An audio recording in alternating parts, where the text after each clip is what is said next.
I never thought my graduation day would become the moment my entire family dynamic flipped. That morning, as I draped my black sari under my graduation robe, I looked into the mirror and whispered, "Today, they will see me." Standing beside my younger sister Mira, both of us in our robes, our parents were busy adjusting her cap, fixing her stole. "Mira Beta, smile properly for the photos," my mother beamed, while my father asked if she wanted more flowers for her garland. And me? I was invisible, like I had been for most of my life. You see, when Mira and I both got into the prestigious Rajputra University in Delhi, it should have been a proud moment. But just 2 weeks later, Papa announced at the dinner table, "We've decided to fund Mira's education completely. She's shown more promise." That sentence hit me like a slap. I still remember how the dal in my plate had gone cold. I looked at Amma, hoping she'd object. She just nodded and said, "Ananya, you're independent. You can manage, no?" That night I cried on the terrace of our Jaipur home, not because I was scared, but because I finally understood. I would have to fight this world without their support. And I did. 4 years, 2 jobs, a scholarship, a business.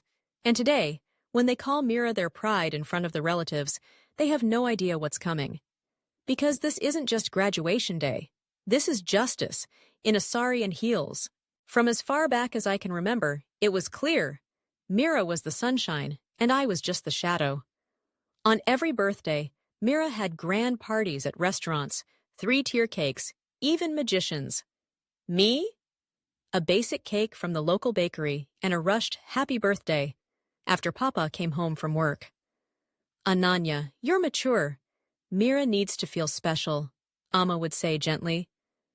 During festivals, Diwali, Raksha Bandhan, Holi, Mira got shiny new lehengas, gold bangles, and puja blessings with full attention. I would get a basic kurti and leftover prasad. Even in report cards, my 90% in maths was met with, "Good," but Mira topped English. I learned early not to expect too much. But there was one place I always felt seen, Dadi Priya's home in Udaipur. In her small courtyard, surrounded by bougainvillea and brass diya lamps, I would sit for hours sketching temples and lakes while Dadi made chai. "Beta," she would say, "you see the world differently. Never let anyone convince you your vision isn't valuable." With Dadi, I wasn't invisible. I was extraordinary. The day our university admission letters arrived, I remember thinking, maybe this time, things will be different. Both Mira and I got into Rajputra University, the pride of Delhi. I got accepted into the business administration program. My hands were trembling with excitement as I held the envelope. "Papa, I got in!" I said, barely able to contain my joy. Papa looked up from his newspaper. "Very good, Beta," then went right back to reading. Just minutes later, Mira came home screaming, "I got into political science!" And suddenly, the living room turned into a celebration. Amma hugged her. Papa opened a bottle of Thumbs Up.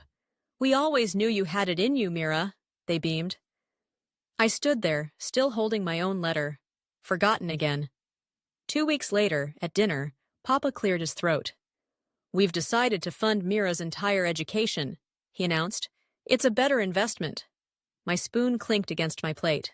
I asked quietly, "And what about me?" Amma smiled awkwardly. "You're strong, Ananya. You'll manage loans, scholarships, somehow."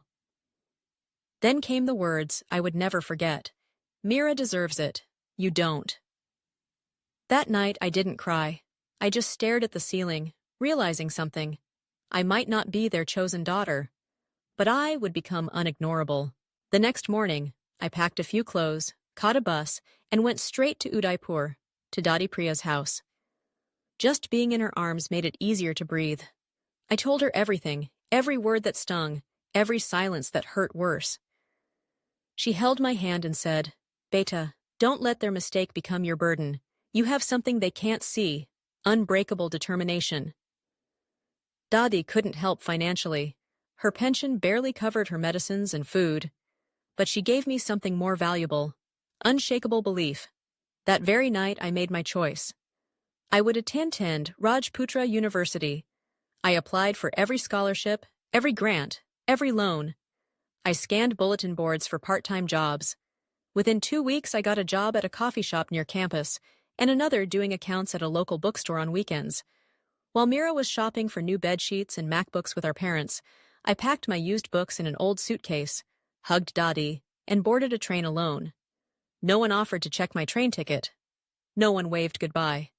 Just one message from Amma. "Best of luck, Ananya. Hope it all works out." I smiled to myself. It won't just work out. I'll make it work. University life hit me like a Mumbai monsoon. Sudden, intense, and overwhelming. Every morning, I'd wake up at 5 a.m., revise notes, work the 6 a.m. coffee shop shift, attend lectures till evening, then help balance accounts at the bookstore.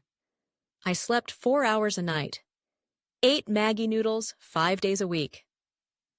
But I never missed a single class. My classmates struggled with basic business theory. I was living it.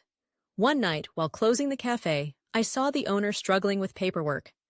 I offered to help, built him a spreadsheet to track expenses, and saved him thousands.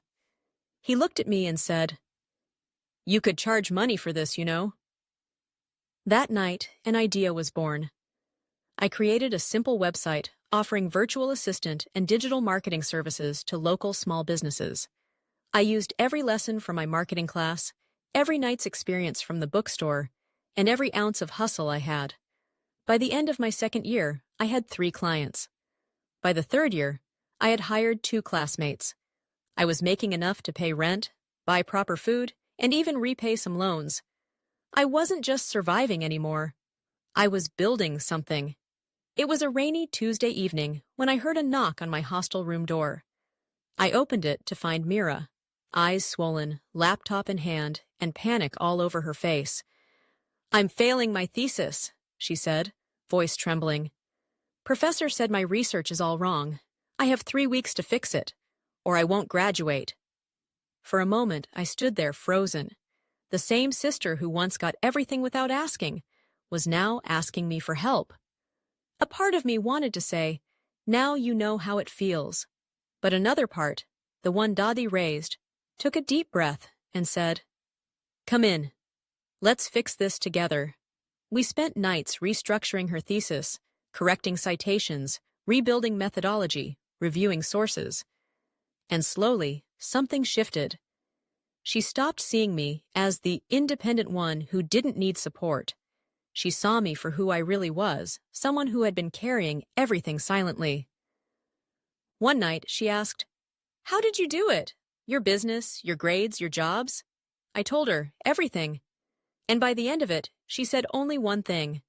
"I had no idea. I'm so sorry." That was the night we stopped being rivals. We became sisters. Graduation day arrived like a quiet sunrise, peaceful, but carrying the weight of everything I had fought for. I wore a white kurta under my gown, paired with Dadi's hand-embroidered stole. Before leaving, she hugged me tight and said, "You're not just graduating, Beta. You're arriving." The auditorium was packed, parents holding flower bouquets, students taking selfies. My parents were there, of course, busy fussing over Mira's cap and clicking family photos without me. I waited quietly. I didn't need attention. I had something bigger, my moment. When the dean called my name for the student address, I walked up to the stage, heart steady. 4 years ago, I walked into this campus alone, with 2 suitcases, no financial support, and only one promise to myself. I would not quit. I spoke of resilience, of earning every inch of success, of surviving without safety nets, of creating opportunity from rejection. When I finished, the applause was long, but louder than claps was the silence from my parents. Then came the real shock. The dean announced I was valedictorian, winner of the National Startup Challenge, and recipient of a consulting job offer from Arya Global. I glanced toward my parents. For the first time in my life, their faces were pale. After the ceremony, families rushed out with flowers and cameras. I walked slowly, letting the moment soak in.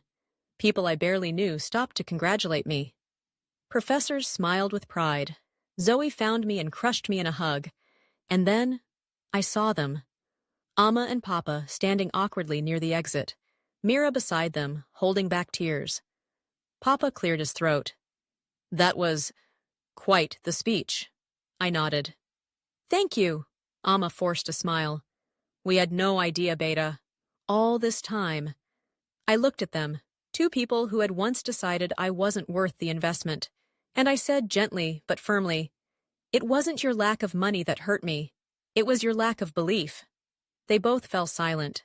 Mira stepped forward, put her arm around me, and said loudly, She did all this without your help. Imagine what she could have done if you'd believed in her from the start. Around us, other parents turned their heads. The truth hung in the air like incense after a puja. Papa tried to recover. We're proud of you, Ananya, truly. I smiled, not bitter, just clear. That's nice, but I didn't do this to make you proud. I did this to prove I didn't need you to be. The weeks after graduation were a blur of movement, packing, client meetings, onboarding at Arya Global. But amidst the hustle, one idea kept tugging at my heart. What if there was another girl like me? Smart, determined, but invisible in her own home. What if she never got her chance? So I did something about it. Using part of my prize money and profits from my business, I created the Ananya Sharma Resilience Scholarship for students who, like me, didn't have support but had fire. Not based only on grades, but on grit. At the launch ceremony, Dottie stood beside me, proud as ever. Mira volunteered to help with applications. Amma and Papa attended quietly, still learning how to be part of my world. Later, Papa whispered, You're helping others where we failed you.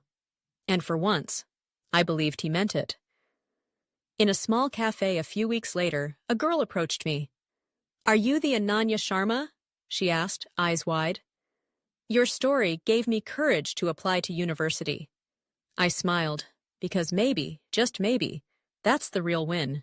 I used to think success was about degrees, titles, bank balance, but now I know, real success is when you refuse to let others decide your worth. I didn't win because people praised me. I won because I didn't break when they ignored me. If you come from a home where you were overlooked, underestimated, or unsupported, remember this. You can rewrite your own story. No one can take away your strength unless you give it up.